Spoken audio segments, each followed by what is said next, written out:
तो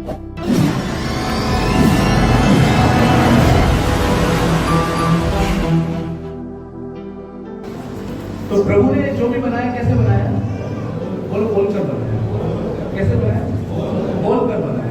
यानी कि उसकी जुबान में क्या है? ताकत है, सामर्थ है, पावर है। परमेश्वर का वचन ऐसा बताता है, उसने किसी को अपने जैसा नहीं बनाया। बंदर को अपने जैसा नहीं बनाया, सांप को अपने जैसा नहीं बनाया, कुत्ते बिल्ली किसी भी जानवर को अपने जैसा नहीं बनाया, केवल इंसान को अपने जैसा बनाया। बाइबल में ऐसा लिखा हुआ है कि परमेश्वर ने बोला कि आओ हम मनुष्य को अपने स्वरूप और अपनी समानता में बने, अपने जैसा बने। तो आपको पता है किसके जैसा बना रखा है? परमेश्वर के जैसा। आप परमेश्वर के जैसे हैं। ओके, वचन से एक बात समझ में आती है कि परमेश्वर, कई लोग बोलते हैं कि उसका आकार नहीं होगा, लेकिन मैं बिलीव करता हूं उसका आकार है। अब बाइबल में एक व्यक्ति था जिसका नाम मूसा था, उसके अंदर इच्छा थी परमेश्वर को देखने की, कि परमेश्वर मैं तुझे देखना चाहता हूं। तो परमेश्वर ने उसको बोला कि कोई भी मेरा चेहरा नहीं देख सकता, इसका मतलब उसका चेहरा है।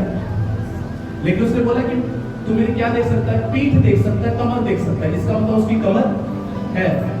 बाइबल ऐसा बताती है कि शाम के समय पे परमेश्वर मिलने के लिए आता था, इंसानों से मिलने के लिए आता था। उसके कदमों की आहट के बारे में लिखा हुआ, इसका मतलब उसके पांव हैं कि हम हूबहू परमेश्वर के जैसे बनाए गए। किसके जैसे बनाए गए? परमेश्वर के जैसे हम बनाए गए हैं। परमेश्वर सांप, कुत्ता, बिल्ली, चूहा नहीं है। परमेश्वर हमारे जैसा दिखता है। ओके, सो जब परमेश्वर की जुबान में ताकत और पावर है, तो इसका मतलब आपकी जुबान में भी क्या है? पावर है। तो क्या आप उसके जैसे बनाए? देखो बात का गुण बच्चों में आते नहीं आते। बाइबल बताती है कि हम उसके बेटा और बेटी हैं, हमारे अंदर उसके गुण हैं। और एक गुण जो परमेश्वर ने आपके अंदर डाल रखा है, वो पता है क्या? जैसे उसकी जुबान में सामर्थ है, आपकी जुबान में भी क्या है? सामर्थ है, पावर है।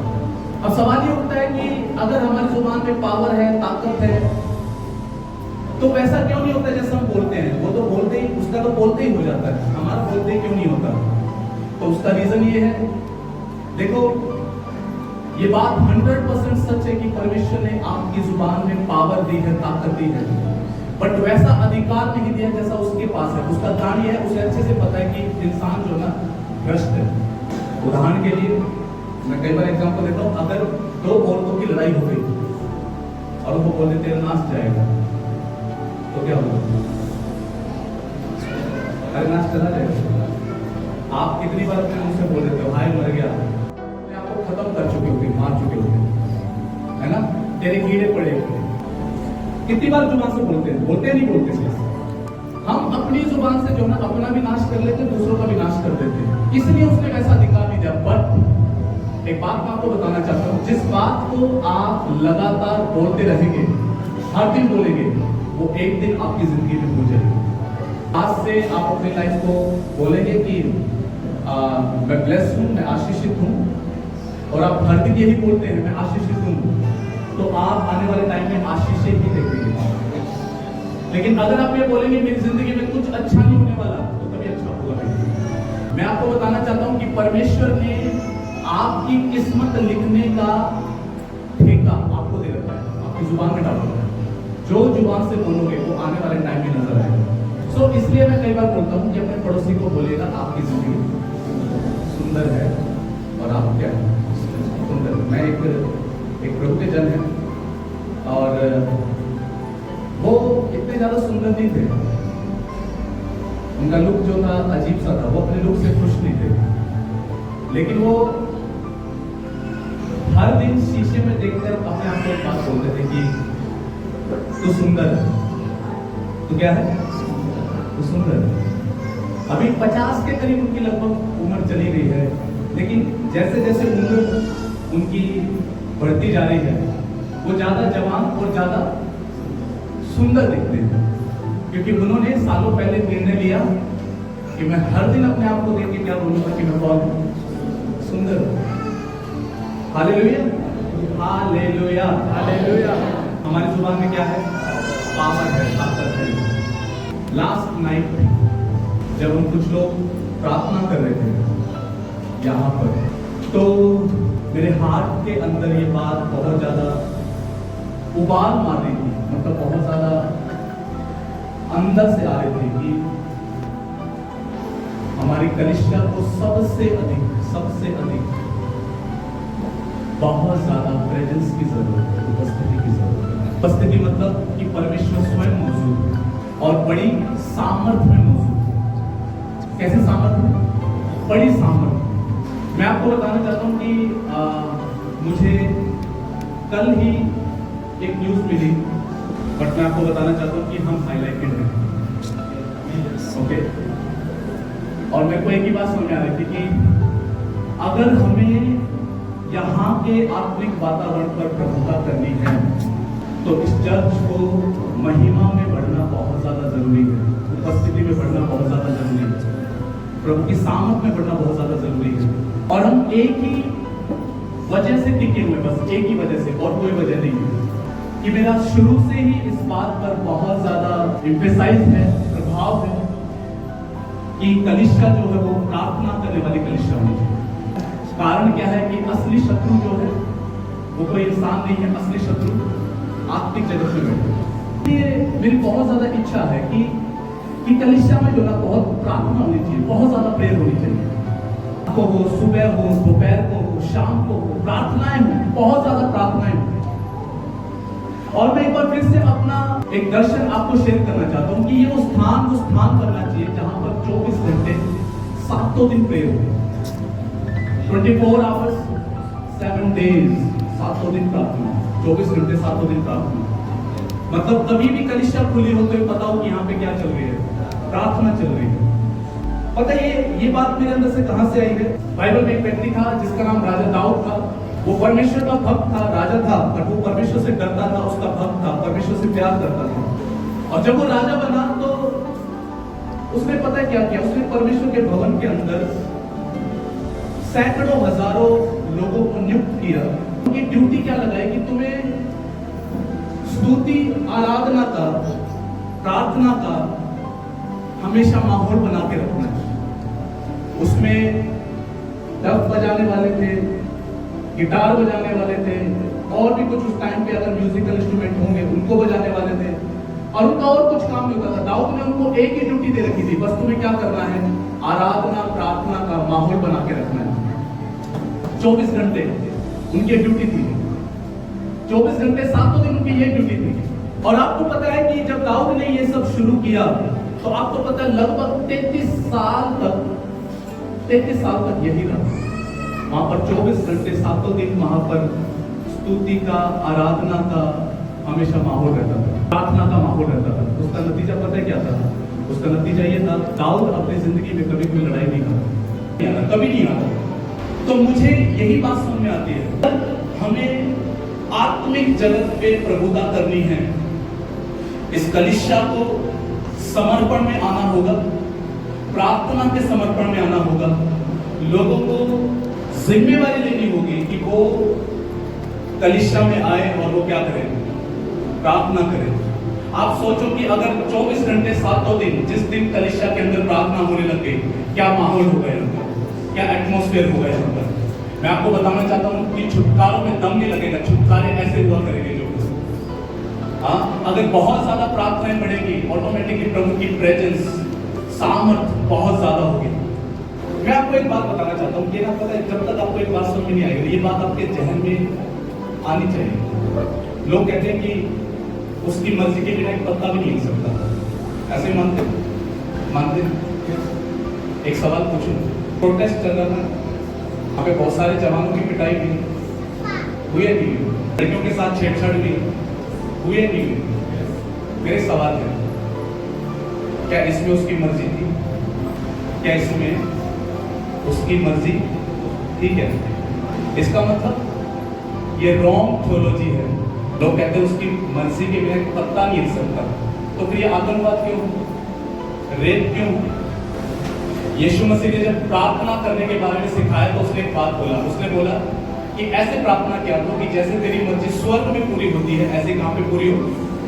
पृथ्वी पर। इसका मतलब पृथ्वी पे उसकी मर्जी पूरी नहीं होती क्या?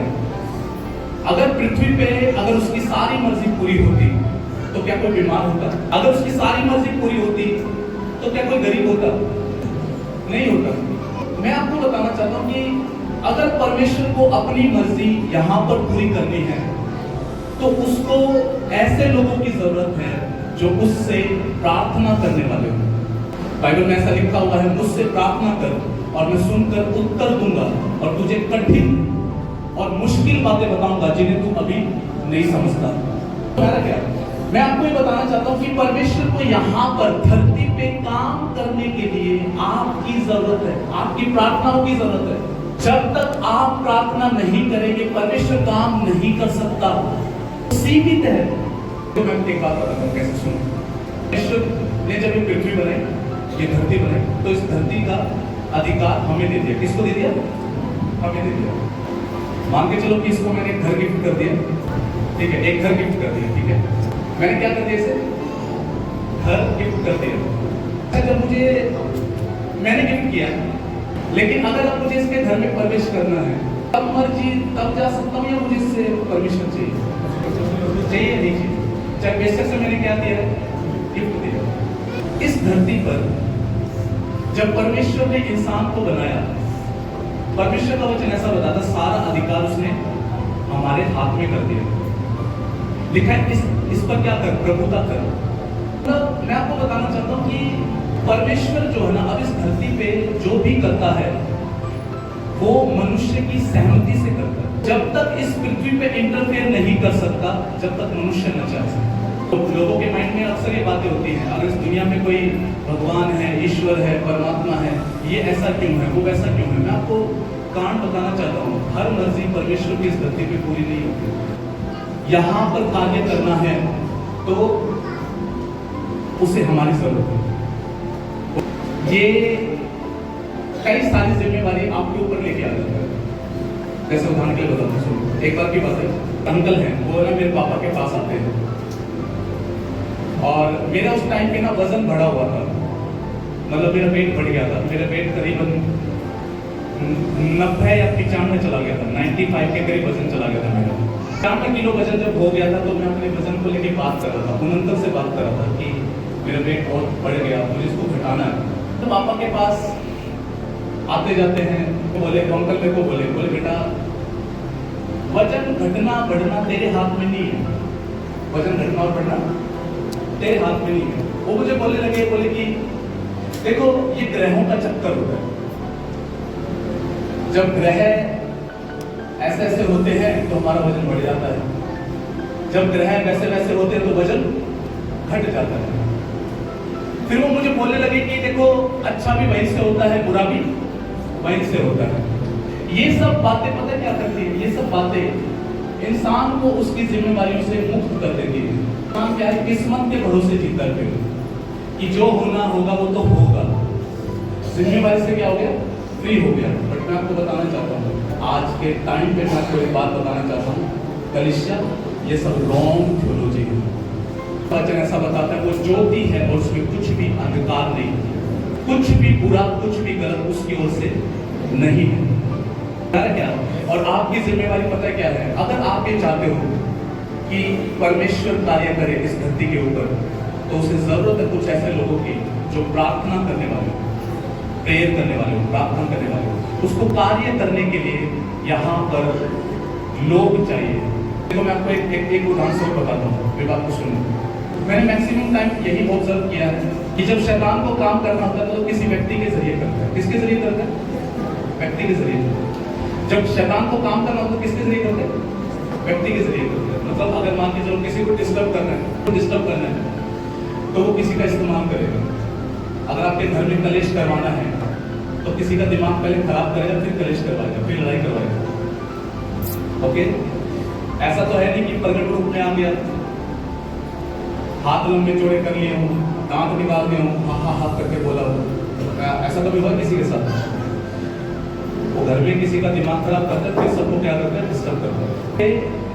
अगर डेविल को काम करना है किसी व्यक्ति की जरूरत है, सेम ऐसे ही अगर परमेश्वर को काम करना है तो उसको भी किसकी जरूरत है? व्यक्ति की। रीजन क्या है? रीजन यह है कि परमेश्वर आत्मा है। क्या है? आत्मा है। कार्य करने के लिए क्या चाहिए? कोई शरीर चाहिए, कोई व्यक्ति चाहिए। इसी बात है, एक सरल सी बात में मैं बोलूं वो ये कि परमेश्वर कार्य नहीं कर सकता इस धरती के ऊपर अगर कोई व्यक्ति प्रार्थना करने वाला नहीं है, उसके पास जाकर कोई प्रार्थना करने वाला नहीं है, वो कार्य नहीं कर सकता। मैं आपको एक बात समझाना चाहता हूँ कि कलीसिया को प्रार्थना करने वाला होना पड़ेगा। परमेश्वर को यहाँ पर अगर काम करना है तो किसकी जरूरत है? हमारी जरूरत। हमारी जरूरत का मतलब है कि उसे यहाँ पर कार्य करने के लिए आपकी जुबान चाहिए, आपकी आंखें चाहिए, आपका हाथ चाहिए। मेरे सवाल है, यहाँ पर जितने भी चंगे हुए, क्या परमेश्वर ने आपको घर पे आके चंगा कर दिया? यहाँ पर उसने किसी के हाथ का इस्तेमाल किया, काम वही करता है, बट हाथ का क्या किया उसने? इस्तेमाल किया। बहुत सारे लोगों का वचन के दौरान जीवन परिवर्तन होता है। लोगों को वचन छूता है, उनके दिलों को कायल करता है, उनके जीवन बदलते हैं। तो यहाँ पर काम कौन कर रहा होता? तो क्या मैं किसी को परिवर्तित कर सकता हूँ? नहीं। बट उस टाइम पर उसने मेरी जुबान का क्या किया? बस इस्तेमाल किया। उसको मेरा क्या? उसको अगर आपको देखना है तो उसे मेरी आंखें चाहिए, सुनना है तो मेरे कान चाहिए, उसे सोचना है तो मेरा दिमाग चाहिए। उसको मेरा क्या? अगर उसे जो भी करना है यहाँ पर, उसे लोग चाहिए। आप समझना कि परमेश्वर आपके जीवन में तब ही कार्य कर सकता है जब आप उसका साथ देंगे। हम कई बार बोलते हैं कि मुझे परमेश्वर की जरूरत है, तो मैं आपको बताना चाहता हूँ कि परमेश्वर को आपकी जरूरत है। तो एक काम वो कैसे करता है? जब लोग क्या है? प्रार्थना करने वाले हैं। ठीक है, मैं आपको समझाना चाहता हूँ कि आज तक हमने प्रार्थना के बारे में बहुत सारी चीजें सीखी है, बट आज मैं आपको एक पर्टिकुलर बात के बारे में जोर देना चाहता हूँ। ठीक है, कलीसियाई प्रार्थना के बारे में। किसके बारे में? कलीसियाई, यानी कि सभी मंडली मिलकर क्या करने वाली हो? प्रार्थना करने वाली। मैं बताना चाहता हूँ कि आप परमेश्वर का वचन उठाकर देखिए, जब जब कलीसिया ने एक मन के साथ प्रार्थना की है, वहां पर हमेशा बड़े काम हुए। परमेश्वर का वचन साफ ऐसा बताता है, यीशु मसीह ने बोला, यदि तुम में से 2 जन किसी एक बात को लेकर सहमत होकर प्रार्थना करेंगे तो मेरे पिता द्वारा वो हो जाएंगे। मैं आपको बताना चाहता हूँ कि पता है क्यों कलीसिया की प्रार्थनाओं में पावर है। देखो, एक तो मेरा विश्वास, एक अकेले का विश्वास, ठीक है, लेकिन यहाँ पे इतने सारे लोगों का विश्वास जब एक हो जाएगा, क्या वो सामर्थ्य नहीं होगा? चलो एक बात बताओ, आप किसी से सेम ऐसे ही है, पावर है, ताकत है जब सब मिलकर प्रार्थना करें, क्योंकि वहां पर सभी का विश्वास क्या होता है? जुड़ जाता है। इसलिए कलीसिया की प्रार्थना में क्या है? ताकत है, सामर्थ्य। और मैं आपको बताना चाहता हूँ, पता है कितनी सामर्थ्य है? गढ़ों को ढा देने की सामर्थ्य। देखो यहाँ पे क्या लिखा हुआ, बहुत ध्यान से सुनना, ठीक है? कलीसिया की प्रार्थना की ताकत मैं आपको बताना चाहता हूँ, उसको सुनना। देखो यहाँ पे क्या लिखा हुआ है, उस समय हेरोदेस, एक राजा का नाम है, हेरोदेस राजा ने कलीसिया के कई एक व्यक्तियों को दुख देने के लिए उन पर हाथ डाला। उसने यूहन्ना के भाई याकूब को तलवार से क्या किया? मरवा डाला। जब उसने किसने? हेरोदेस ने देखा कि यहूदी लोग इससे क्या होते हैं? आनंदित होते हैं। उसने पतरस को भी पकड़ लिया। पतरस को भी क्या कर लिया? पतरस जो था वो कलीसिया का मेन अगुवा था, लीडर था, ठीक है, और हजारों की संख्या में परमेश्वर ने उसके जरिए बड़े बड़े काम किए थे, हजारों की संख्या में लोगों को बचाया था। तो हेरोदेस के मन में आया कि एक को मरवा दिया और इससे लोग बड़े आनंदित है, चलो दूसरे को भी मरवा देता हूं।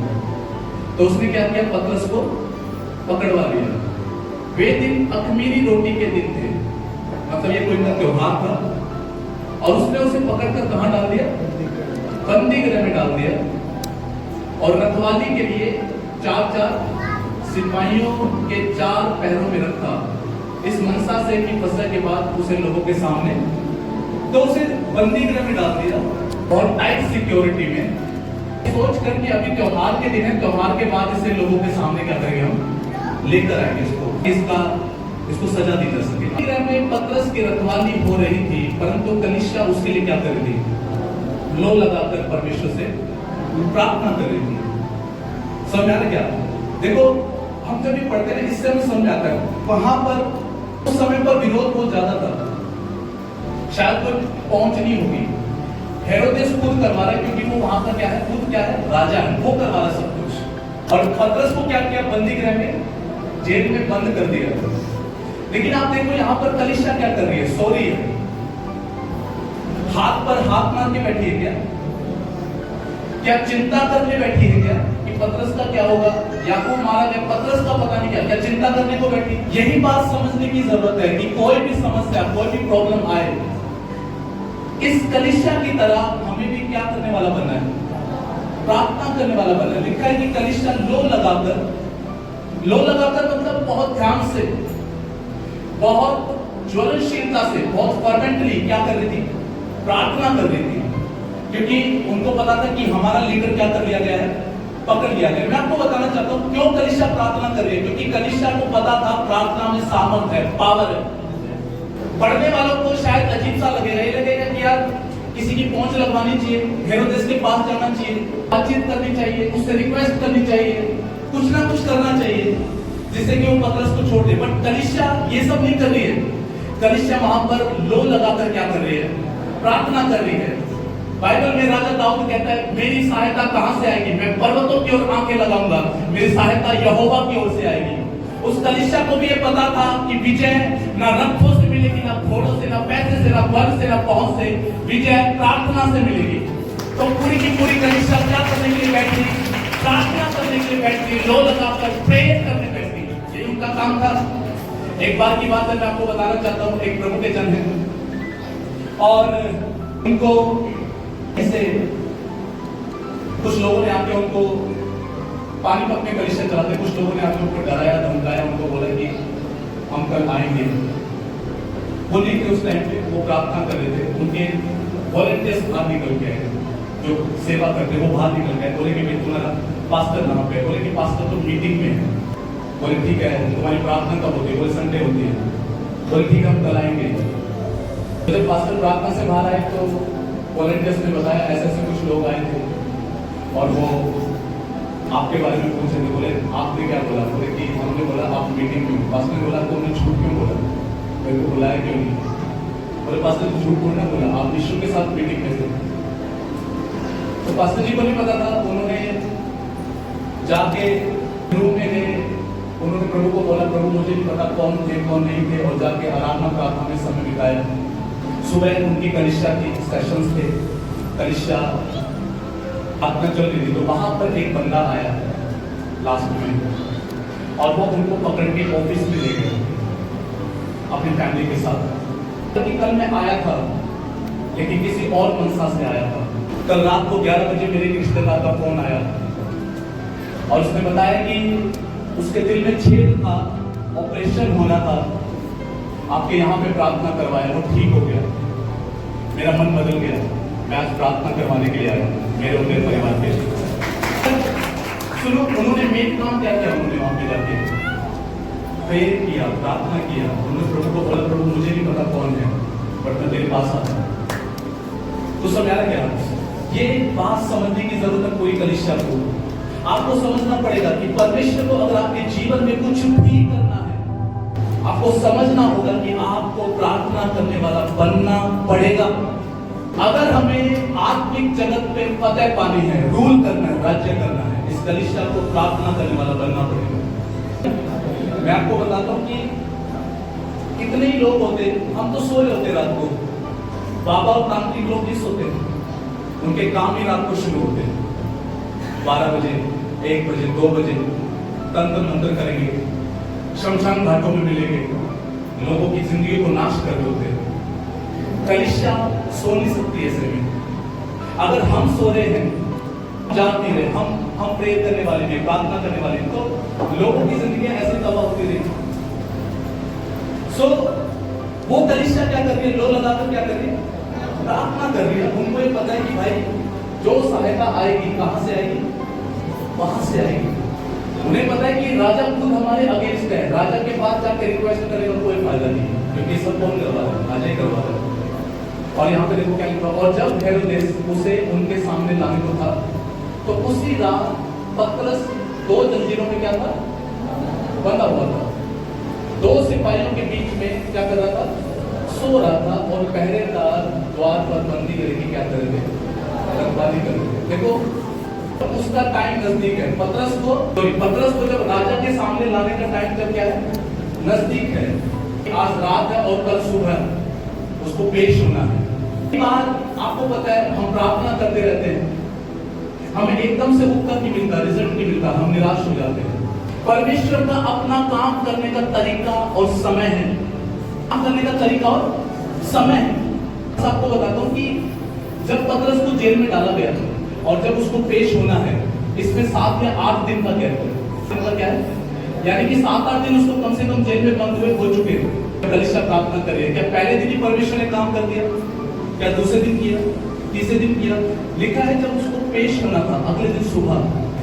कई बार आपके जीवन में कार्य उस समय अनुसार नहीं होंगे जो समय आप चाहते हो। परमेश्वर का अपना हिसाब किताब है, अपनी टाइमिंग है। उदाहरण के लिए आपको बताता हूँ कि शादी थी जिसमें यीशु मसीह गया हुआ था, दाखरस खत्म हो गया।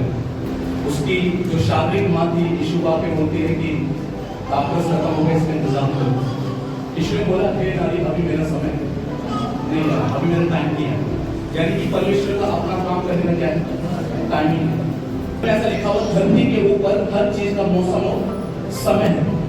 धरती के ऊपर हर चीज का समय और मौसम है। तो आपने जब प्रार्थना करना शुरू किया तो इसका मतलब ये नहीं कि उसी दिन चीजें होनी चालू हो जाएंगी। परमेश्वर अपने हिसाब से अपने टाइम के अनुसार कार्य करता है।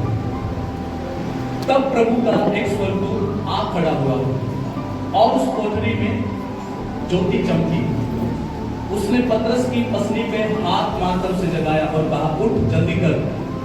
उसके हाथ से जंजीरें खुलकर गिर पड़ी। अब देखो यहाँ पे, अब यहाँ पर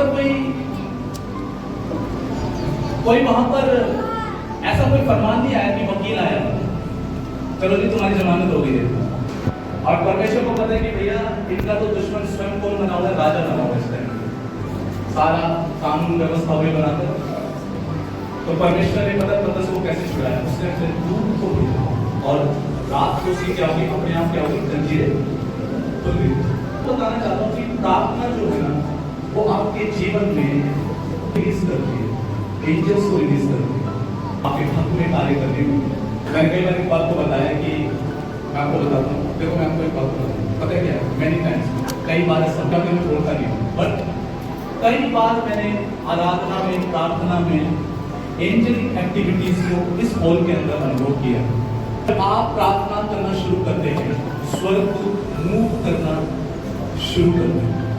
मैं जब अपने रूम में प्रार्थना करता था, आंख बंद करता था ना, तो ऐसे कोई जाता था, ऐसे आंख बंद करते, मतलब आप अपना हाथ ऐसे करो, ऐसे आपको हवा भी लग रही होगी, आपको पता है कि कोई आपके आगे से जा रहा है, हाथ जा रहा है। तो मैं जब भी ऐसे प्रार्थना में बैठता ना, प्रार्थना में बैठते ही ऐसे होता था, कोई एकदम से ऐसे लगता कई बार। तो मैं सोचता नहीं, मेरे को लगता था शायद कोई दुष्ट आत्मा, शैतान है, कोई दुष्ट आत्मा, मेरे को ऐसा लगता था। अफ्रीका से एक प्रभु के जन आए, उन्होंने समझाया कि तब उन्होंने समझाया कि भाई वो शैतान नहीं है, वो आपके दूत है जो आपके साथ रहते। तो मेरा क्या आप हो सकता आप मैंने टाइम आपने कोई एक्सपीरियंस किया क्या, तो आप आँख बंद कर अचानक से आपके आगे से कुछ निकल के गया आप, हाँ वो एंजल बीइंग्स है आपके रूम में मौजूद है उस टाइम पर, उस मोमेंट पर। आपको बताना चाहता हूँ कि सचमुच में परमेश्वर अपने स्वर्गदूतों के द्वारा कार्य करता है। प्रार्थना होती है वो एंजल्स को रिलीज करता है। 2013 की बात है, एक बार पास्टर की एक गवाही दे रहे थे, उन्होंने 2013 में वो अफ्रीका गए और अफ्रीका में ऐसा हुआ कि अफ्रीका में बहुत भयंकर जादू टोना हुए, बहुत भयंकर जादू टोने में जो है ना लोग बलियां चढ़ा देते हैं, लाशें होती हैं, तंत्र मंत्र करने वाले लावारिस लाशों को लेकर आते हैं, जिनको 3 दिन हो गए, 2 दिन हो गए, जिनका कोई अता पता नहीं है, कोई उनको नहीं आया, जिनकी लाशों को वो उनकी लाशों को लेकर आते हैं, बलिदान चढ़ाते हैं, तंत्र मंत्र करते हैं, जादू टोना करते हैं। तो वहाँ पे भयंकर जादू टोने होते हैं अफ्रीका में। ऐसा हुआ कि जब भी वो रात को सोते थे, रात के ठीक 1 से 2 बजे वो बहुत तेज नगाड़ों की आवाज आती है, नगाड़े बजाते बहुत तेज। इतना तेज कि वो सहन से बाहर, और ऐसा लगेगा कि मानो वो कमरे के बाहर ही। वो कई बार कमरे के बाहर जाके देखते तो उन्हें कुछ नहीं नजर आता। जब सुबह उठे तो उन्होंने, जिन पास्टर ने उनको के घर वो रुके हुए थे, उनको बोला तो नगाड़ों की आवाज आई, रात को कुछ सुनाई दिया? तो बोले नहीं, हमें कुछ नहीं सुनाई दिया। बोले नहीं, बहुत भयंकर आवाज थी, बहुत तेज तेज बज रहे थे, ऐसा लग रहा था कि घर के बाहर बज रहे हो, आपको सुनाई दिया क्या? बोला नहीं, ऐसा कुछ भी नहीं, ऐसा तो हमें कोई आवाज नहीं है। अगले दिन जब वो सो रहे थे, दोबारा से रात के 1-2 बजे फिर वो नगाड़ों की आवाज आती है, बहुत तेज तेज। और जब वो नगाड़ों की आवाज आती है तो बहुत ज्यादा उस टाइम पे फियर लगता है, डर लगता है, घबराहट होती है। फिर वो बाहर जाके देखते तो बाहर कोई भी क्या नहीं है, कोई भी नगाड़ा बजाने वाला नहीं है, बट आवाजें आ रही है। तो उन्होंने फिर पास्टर से पूछा, तो कोई आवाज आई क्या? उन्होंने बोला नहीं, हमें कोई आवाज नहीं। बोले नहीं, रात को होता है यहाँ पे कुछ 1-2 बजे नगाड़ों की आवाज आती है। उन्होंने बताया कि जब वो आवाज आती है तो ना चाहते हुए डर का माहौल बन जाता है और वो डर डराने का प्रयास करता है। तीसरे दिन फिर सोते हैं, 1 या 2 बजे फिर से जोर जोर से नगाड़ों की आवाज है और फिर उठते हैं। सप्ताह ऐसे निकल जाता है, तो परेशान हो जाते हैं। और उन्होंने प्रभु को एक बात बोला, प्रभु आज रात ऐसा नहीं होना चाहिए, डर से परेशान हो गया, आज रात ऐसा नहीं होना चाहिए। अगर आज रात ऐसा हुआ तो मैं कल वापस इंडिया चला जाऊंगा। सो पता है क्या हुआ? 1 या 2 बजे फिर से नगाड़ों की आवाज आती है। इस बार उनको, इससे पहले कि डर उन्हें पकड़ता, एक व्यक्ति उनके सामने आके खड़ा हो गया, जो जिसके हाथ में तलवार थी, और उससे पूछा, आप कौन हो? उसने बोला, मुझे स्वर्ग से भेजा गया तुम्हारी रक्षा के लिए, मेरा नाम शेल्टर है। शेल्टर मतलब मुसीबत के समय पे जिसकी पनाह ली जाती है, शेल्टर उसे बोलते हैं। उसने बोला, मेरा नाम शेल्टर है, मुसीबत के टाइम पर जिसकी पनाह ली जाती है। उसने बोला कि आज रात मेरे को ये बोलकर भेजा गया कि मुझे तुम्हारे साथ रहना है। आपको पता, पूरी रात नगाड़े बजे, बट उनको कुछ नहीं हुआ। अगली रात से नगाड़ों की आवाजें नहीं है। मैं आपको क्या बताना चाहता हूँ, एंजल्स आपके साथ होते हैं, उनको अगर कार्य करना है, आपको प्रार्थनाओं में रहना जरूरी है, अगर उनको आपके बिहाफ पे काम करना है। सो वहां पर जब कलीसिया ने प्रार्थना किया तो परमेश्वर ने एक डिवाइन काम किया, एक असंभव, जो हमारे सोच विचारों से अलग है, वो काम क्या किया? उसने अपने दूत को भेजा। और क्या लिखा है कि एक दूत आ खड़ा हुआ उस कोठरी में, ज्योति चमकी, उसने पतरस की पसली पर हाथ मारकर उसे जगाया, कहा, उठ, जल्दी कर। तब स्वर्गदूत ने उससे कहा, कमर बांध और अपने जूते पहन ले। उसने वैसा ही किया। फिर उसने उससे कहा, अपना वस्त्र पहनकर मेरे पीछे हो ले। वह निकल कर उसके पीछे हो लिया, परंतु यह नहीं जानता था कि जो कुछ स्वर्गदूत कर रहा है वह सच है। मतलब ये इतनी गहरी नींद में है। अब सोचने की बात है, अगर एक व्यक्ति को ये पता हो कल तेरे पे फांसी होनी है, जो निर्भया के हत्या के जो आरोपी थे, जब वो फांसी चढ़ गए, तो जिस जेलर ने प्रेजेंस में उनको फांसी दी गई, तो उनसे उन चारों का हाल पूछा था कि वो एक रात पहले उनका हाल क्या था। तो उस जेलर ने बोला कि वो एक रात पहले क्या नहीं थे, सोए नहीं थे, वे बेचैन थे, चेहरे पे उदासी थी, सोए नहीं थे। पतरस को जब ये पता है कि भैया तू कल पेश होना है, क्या पतरस सो सकता है? जब पतरस को ये बात बहुत अच्छे से पता है कि भैया कुछ दिन पहले मेरे ही एक भाई का गले से काट दिया हुआ, तेरा भी कल से वही हाल होना है। इतनी गहरी नींद में कि जब दूध आया है तो इसको क्या नहीं लग रहा सब, परंतु यह नहीं जानता था कि जो कुछ स्वर्गदूत कर रहा है वह क्या है, सच है। बल्कि यह समझा कि मैं क्या देख रहा हूँ, उसको लग रहा है मैं कोई सपना देख रहा हूँ, सब कुछ हकीकत में घट रहा है। इतनी गहरी नींद में हो, पता है क्यों इतनी गहरी नींद में है? उसका रीजन बता था। पतरस को ये पता था कि मेरे को जो छुड़ाने वाला है वो जिंदा है। पतरस को ये पता था, वो पता है क्यों सो रहा है, क्यों सो रहा है, पता है क्यों सो रहा है? पतरस ने सालों पहले बात सीख ली थी, यीशु मसीह की नकल करनी है। क्या करनी है? उसने सालों पहले यीशु मसीह को आंधी तूफान में, जब बारिश आई हुई है, आंधी तूफान चल रहे हैं, तो बोर्ड पे यीशु मसीह को शांति से क्या देखा उसने? सोते हुए देखा। उसको समझ में आ गया था जब आंधी तूफान आए मेरे को भी ऐसे रिलैक्स होके सोना है। सालों से गुरु की नकल करता आ रहा था, सालों से प्रार्थना का जीवन जीता आ रहा था। उस समय पे जब उसे पता है तलवार सर पे लटक रही है, वो रिलैक्स है, डर नहीं है, गहरी नींद में है। हालेलुया। उसको कॉन्फिडेंस है परमेश्वर के ऊपर। उसको ये पता है आखिरी मोमेंट पर भी परमेश्वर कुछ ना कुछ कर डालेगा। प्रभु के जन की मैं गवाही सुन रहा था, वो बोले कि मैं तेरे जीवन में जो चमत्कार करूंगा वो ऐसे होंगे कि मानो गर्दन पे चाकू रखा हो, मतलब यहाँ चाकू रखा हुआ है और इतना करते ही गर्दन कट जाएगी। उस मोमेंट पे परमेश्वर उसको बोला था कि मैं ऐसे मोमेंट पे तेरे जीवन में चमत्कार करूंगा। उसे कॉन्फिडेंस था, उसे पता था कि क्यों सो रहे हैं, उसे पूरा कॉन्फिडेंस है कि भैया वो जीवित है, रिलैक्स है, बल्कि यह समझा कि मैं क्या देख रहा हूं, दर्शन। वह निकल कर उसके पीछे हो लिया, परंतु वह नहीं जानता था कि जो कुछ स्वर्गदूत कर रहा है वह सच है, बल्कि यह समझा कि मैं दर्शन देख रहा हूं। तब वे पहले और दूसरे पहरे से निकलकर उस लोहे के फाटक पर पहुंचे जो नगर की ओर है। वह उनके लिए आप से आप खुल गया। वे निकलकर एक ही गली होकर गए, इतने में स्वर्गदूत उसे छोड़कर चला गया। आपको पता लगता है कि यार जो हो रहा है ये सच हो रहा है। समझते इसे क्या लगता था, ये सच नहीं है। ग्रेटेस्ट पावर पता क्या है? ग्रेटेस्ट पावर, थोड़ी पावर पता क्या? जब कलीसिया लो लगाकर प्रार्थना करने वाले, इस बात पे भरोसा आना बहुत ज्यादा जरूरी है कि हमारी प्रार्थनाओं में पावर है, सामर्थ्य है। और मैं एक बात बोलता हूँ, जहाँ हम नहीं जा सकते हैं वहाँ प्रार्थनाएं जा सकती है। प्रार्थनाएं दीवारों को चीर सकती हैं, पहाड़ों को चीर सकती हैं, प्रार्थनाएं 7 समुद्र पार जा सकती हैं। प्रार्थनाएं जिस घर में हम नहीं जा सकते वहाँ प्रार्थनाएं जा सकती हैं। प्रार्थनाओं पे भरोसा होना बहुत ज्यादा जरूरी है। आज हमारी प्रार्थनाओं में अविश्वास होता है, होगा ठीक है, नहीं होगा तो ठीक है, नहीं। इस तरीके से कॉन्फिडेंस और विश्वास होना चाहिए कि मैं जो प्रार्थना कर रहा हूँ। मैं आपको बताना चाहता हूँ कि मेरे पास ऐसे बहुत सारे टेस्टिमनीज हैं प्रेयर्स के, आंसर्स के। आप में से बहुत सारे लोग जो यहाँ बैठे हुए हैं प्रेयर के उत्तर हैं, आंसर्स हैं। बहुत सारे लोग जो बैठे हुए हैं प्रार्थनाओं के उत्तर की वजह से बैठे हुए हैं।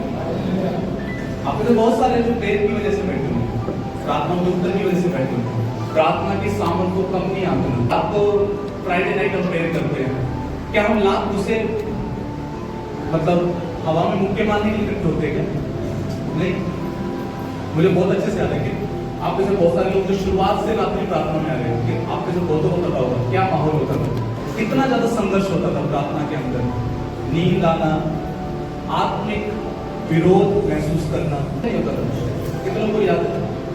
देखो जो शुरू से बिल्कुल जो शुरुआत से हमें बहुत अच्छे से पता है कितना आत्मिक विरोध होता था, और हम करते चले गए। मैं एक ही बात शुरू से जानता था, मैं लास्ट उससे मैं हवा में मुक्के नहीं मारता, मुझे नजर नहीं आ रहा बट कुछ हो रहा है। हालेलुया।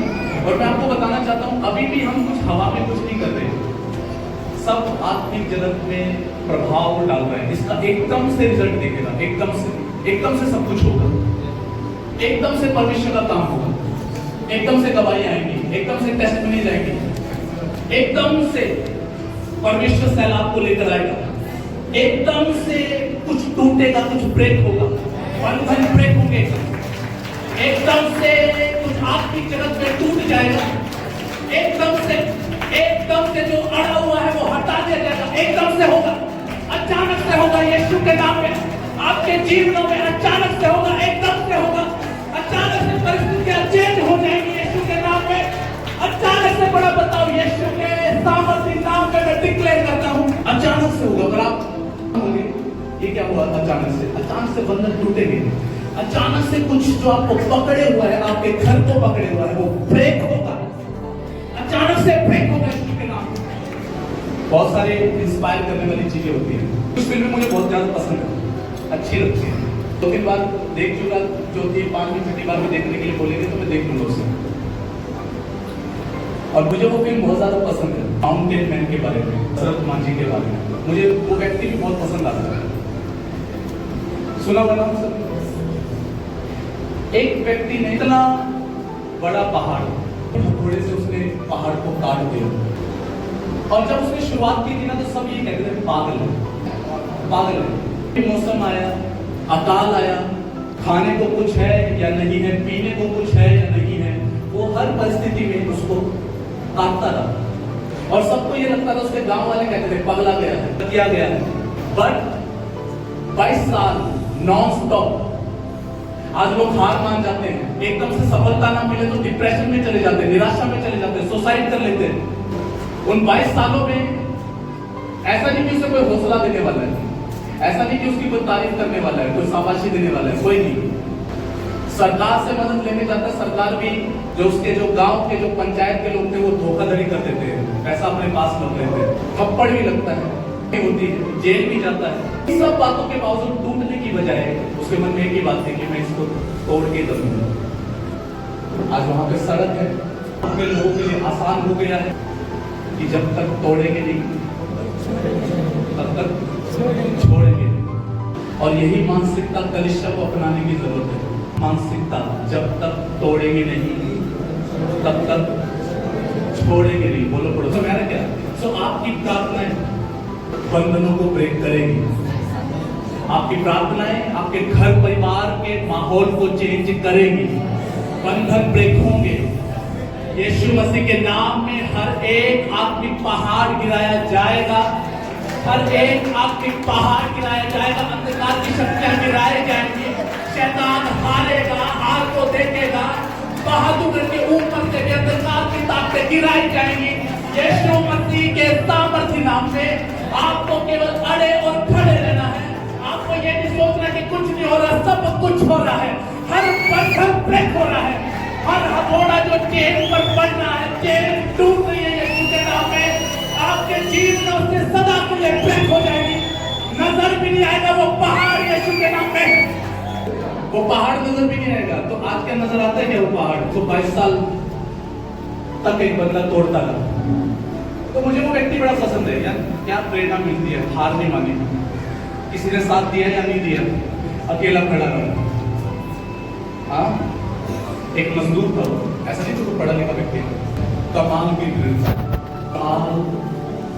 तहसीलापन, जिद्दीपन। और याद रखना कि यही हमारे अंदर होना चाहिए।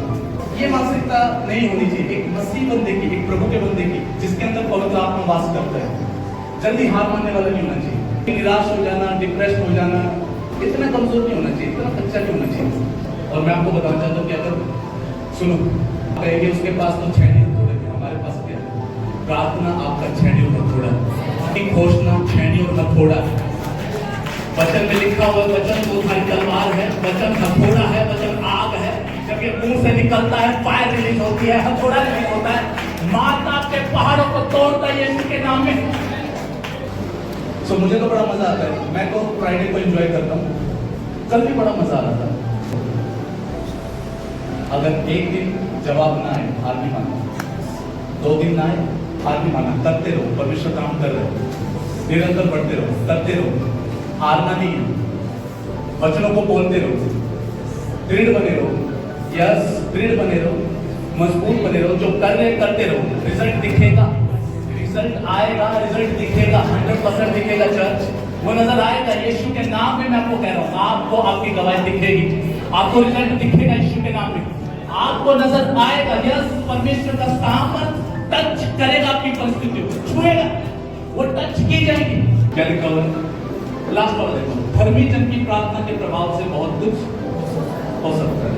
धर्मी जन की प्रार्थना, देखो यहाँ पे धर्मी जन मतलब कि एक की बात हो रही है ना, क्या लिखा है? धर्मी जन की प्रार्थना के प्रभाव से बहुत कुछ।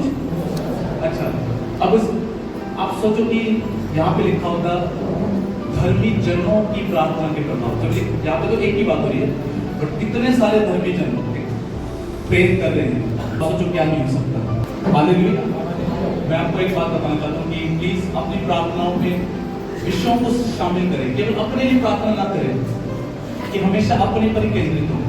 आपको बनना है दूसरों के लिए प्रार्थना करने वाले, परमेश्वर के राज्य के विस्तार के लिए प्रार्थना करें, कलिशा की प्रार्थना करें, लोगों के बचाव के लिए प्रार्थना करें, लोग नशों से आजाद हो उसके लिए प्रार्थना करें, बंधन टूटे प्रार्थना करें।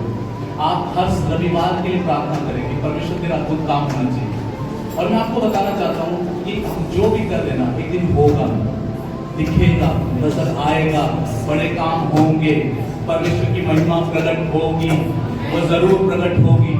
हम हार नहीं मानने वाले, हम हार नहीं मानने वाले, हम करेंगे, हम देखेंगे, महिमा नजर आएगी। चर्च आपको महिमा नजर आएगी, कलीसिया महिमा को देखेगी। मैं आपको बताना चाहता हूँ, सुनो ध्यान से। पता है मुझे कई सारी चीजें चुनौती देती है, चैलेंज करती है, चैलेंज करती है नहीं करती है, मुझे चैलेंज करती है, बढ़ने के लिए चैलेंज करती है। मैं निराश करता तो क्यों? चुनौती देती है कि बढ़ना कितना जरूरी है। पता क्यों बोल रहे हैं? फिर मुझे की बात आती है, अभी इन्होंने यीशु की पावर देखी नहीं, इस हरियाणा ने बहादुर ने अभी यीशु मसीह की सामर्थ देखी नहीं। अगर यीशु मसीह की सामर्थ बड़े लेवल पे प्रकट हुई है, चर्च आप सभी को प्रार्थना करने वाला बनना पड़ेगा। इस चर्च को प्रार्थनाओं में उठना पड़ेगा, ज्यादा प्रार्थना करनी पड़ेगी, प्रार्थनाओं में उठना पड़ेगा। याद रखना, हम हवा में मुक्के नहीं मारते, ये कुछ बड़ा जन्म देगा एक दिन, देगा एक दिन यीशु के नाम में। मैं आपको बताता हूँ, बांध होता है ना, बांध बिजली बनाने के लिए क्या करते हैं? पानी को स्टोर कर लेते हैं, और जब वो टरबाइन पे जब उन्हें पानी को बहाव देना होता है तो वो पूरे प्रेशर से निकलता है, पूरे प्रेशर से जाता है, मतलब इतना प्रेशर होता है कि कोई वहां पे टिक नहीं सकता, और तब बिजली पैदा होती है। इतनी सारी प्रार्थनाएं ये उस पानी के समान होगी जो इकट्ठी हो रही है। जब वक्त आएगा सामर्थ प्रोड्यूस होने का, ये किस तरीके से उत्तर को लेकर आएगी कि रोक नहीं पाएगा कोई। डिजायर है कि लोग जब इस माहौल में आए तो अपने आप शराब छोड़ दें, प्रार्थना की जरूरत ना पड़े। ये मेरी इच्छा है कि जब लोग इस माहौल में आए तो लोग दुष्टात्मा के साथ, मतलब वो दुष्टात्मा वहीं छोड़ दे, बस उस दुष्टात्मा की इतनी हिम्मत नहीं होनी चाहिए कि वो इस माहौल में आ जाए। मतलब वो जिस भी समस्या में आए वो समस्या वहीं छोड़ देनी चाहिए। अनुभव करें तो केवल परमेश्वर की उपस्थिति, इसलिए प्रेयर उठाने की जरूरत है, प्रार्थनाओं को बढ़ाने की जरूरत है। आप बढ़ेंगे, ग्रो करेंगे, कितने लोग सहमत है? ये बहादुर प्रभु की महिमा देखेगा, हरियाणा प्रभु की महिमा देखेगा, भारत प्रभु की महिमा देखेगा कि यीशु मसीह ही प्रभु है, यीशु जीवित प्रभु है। उसने बोला, मार्ग सत्य जीवन मैं ही हूँ, बिना मेरे द्वारा कोई पिता तक नहीं जा सकता। ये बात लोगों पे प्रकट होगी यीशु के नाम में, मैं घोषणा करता हूँ, और उसकी सामर्थ के द्वारा प्रकट होगी यीशु के नाम में। और यह एक बहुत बड़ी बेदारी ये भारत देखेगा, ये भारत पर देखेगा, जागृति के आगे तूफान को, सुनामी को ये हरियाणा देखेगा, या देखेंगे ये पावन यीशु के नाम में। मैं घोषणा कर रहा हूँ, ये होगा अंत के दिनों में, यहोवा के भवन